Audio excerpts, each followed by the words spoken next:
Welcome to our channel. Today we how to start a website redesign with Elementor, full guide step by step clearly. Today, we will guide you through the process of starting a website redesign using Elementor. First, assess your current website. Identify the elements that need improvement. Consider current design trends and functionalities. Create a list of goals for the redesign. Determine your target audience and their preferences. Next, install the Elementor plugin on your WordPress site. Navigate to the WordPress dashboard and select Plugins. Click Add New and search for Elementor. Install and activate the plugin when prompted. After activation, familiarize yourself with the Elementor interface. Open any page you want to redesign. Click on Edit with Elementor to launch the design interface. Begin with a wireframe layout to visualize your changes. Use the Elementor template library for inspiration, if needed.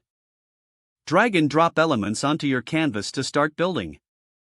Experiment with different sections like headers, footers, and content areas.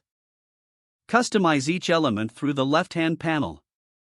Alter typography, colors, images, and backgrounds for a unique look. Preview your changes regularly to ensure they meet your design goals.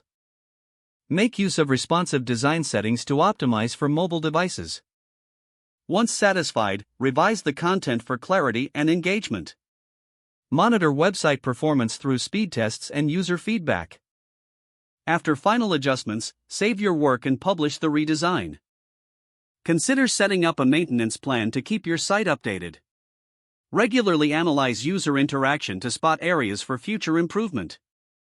Finally, celebrate your successful website redesign with your team. Now, you are ready to kickstart your website redesign project with Elementor. If the page does not load, refresh the browser or try again in a private or incognito window. Don't forget to like this video and subscribe to our channel for more step-by-step tech guides.